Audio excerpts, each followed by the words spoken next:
शनिवारी पार्क चौकातील city park हॉटेलमध्ये झालेल्या महाविकास आघाडीच्या बैठकीत उद्धव गटाचे संतोष पाटील, अजय दासरी, अस्मिता गायकवाड, माकपचे माजी आमदार नरसय्या आडम, काँग्रेसचे चेतन नरोटे, राष्ट्रवादीचे महेश गादेकर, भरत जाधव, अशोक निंबर्गी यांच्यासह सर्व नेते उपस्थित होते। या बैठकीत युतीची शेवटची रूपरेषा निश्चित करण्यात आली। यावेळी सर्व पक्षांमध्ये जागा वाटप कशा प्रकारे करायचे यावर सह्या करून सर्वांसमक्ष दाखवण्यात आल्या।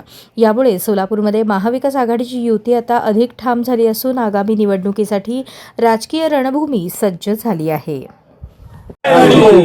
महाविकास आघाडी झाल्याबद्दल सगळ्या पक्षप्रमुखांच्या स्वाक्षऱ्या झालेल्या आहेत।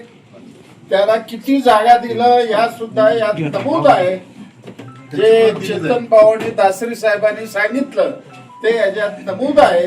आता महाविकास आघाडीला कसलीही शंका राहिलेली नाही आहे। आता आम्ही या निवडणुकीच्या मैदानात उतरत आहे। सत्ता आल्यानंतर या सगळ्या आता कशी चर्चा होईल? तुम्ही सांगितलं ना, आमचा कार्यक्रमाचा भाग आहे, यांचा कार्यक्रम वेगळा। आम्ही सगळे मिळून एकत्रित येऊ आणि आमचा निवडणुकीचा कार्यक्रम तयार होईल। मोठ्या जागा मंत्री मैत्री पूर्ण नाही, काहीच होणार नाही।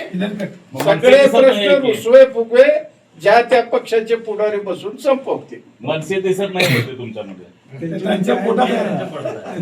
नेते पाहिजेत ना मनसेचे। त्या बाबतीत त्यांनी निर्णय घेतलेला आहे, ते त्यांचे मित्रपक्ष त्यांना घेऊन येतील। आम्ही मनसे बरोबर एक परत प्रेस घेऊ आणि आम्ही त्यावेळेस तुम्हाला इतक्या प्रयत्नानंतर आघाडी केलात, मात्र जे व्यासपीठावरचे सगळे चेहरे कुठेतरी दडपणाखाली दिसत आहेत। जेवढं नाही ना 4 तारखेला जे महाविकास आघाडीचा मेळावा होणार आहे त्यात सगळे चेहरे तुम्हाला दिसतील। 102 उमेदवारासहित तो मेळावा आम्ही घेणार आहे। आघाडी होती आहे, मास्तरांना जरा ऐकू कमी येतं म्हणून मी तुम्हाला प्रश्न बोला। महाविकास आघाडीचा कॅप्टन कोण आहे मला जरा सांगितलं तर बरं होईल। आडम मास्तर आमचे कॅप्टन, त्यांच्या पदाला 8च दिले 9 पैकी। नाही असं काय नाही, ते संख्येवर जाऊच नका। कॅप्टन आहेत असं काय नाही, सगळे चांगले आहेत। नाही आता नेमकं कोण मास्तर की सर्व लोक महाविकास आघाडी 4-5 पक्षाची मिळून झालेली आहे। सर्व पक्ष यात एकत्रच आहेत। आम्ही अभिमानाने सांगतोय, आम्ही सर्वांच्या नेतृत्वात चांगलं लढत। कधी घालता नाव काय ठेवता म्हणजे काय उत्तर देऊ मी तुम्हाला? सत्ता येऊ द्या।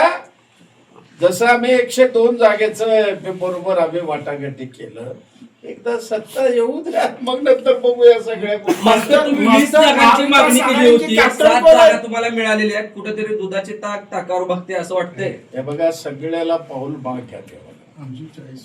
तुम्हाला जर भारतीय जनता पक्षाविरुद्ध जर लढायचं आहे तर सगळ्याला माघार घ्यावं लागतं। आम्ही माघार घेतलं, सगळ्यांनी माघार घेतलं। याच्यामध्ये मी तुम्हाला सांगतो, असं त्याग करणारी भूमिका ही पहिल्यांदा बघत आहे आणि अशी आघाडी सोलापुरामध्ये पहिल्यांदा झालेल्या अभिमानाने तुम्हाला एकत्रित करून महाविकास आघाडी म्हणून युद्धाच्या मैदानात उतरण्याचा निर्णय घेतलेला आहे। आणि मला विश्वास आहे की सोलापूर महानगरपालिकेमध्ये महाविकास आघाडीचा झेंडा फडकल्याशिवाय राहणार नाही। प्रत्येक प्रभागामध्ये मग काँग्रेसचे असतील, राष्ट्रवादीचे असतील, सेनेचे असतील किंवा आमचे असतील, हे सगळे एकत्रितपणे एकजीव करून त्याकरता 4 तारखेला एक मोठा मेळावा होत आहे आणि एकत्रितपणे जनतेला जाऊन आम्ही अपील करू। आणि मला विश्वास आहे की या भाजपच्या तावडीमधून सोलापूर महानगरपालिकेला मुक्त करायची वेळ आलेली आहे। त्याकरता तुम्ही सगळ्यांनी आम्हाला मदत करावी अशी विनंती करतो। आता आम्ही त्यांचा अंतर्गत प्रश्न आहे ना, हा आमचा आणि त्यांचा विषय आहे, आम्ही तो त्यांच्याशी बोलू। कारण शिवसेनेचा पण अंतर्गत वाद झालाय मगाशी बाहेर, काही जागांवर धाराशिव भयांनी प्रत्येक पक्षात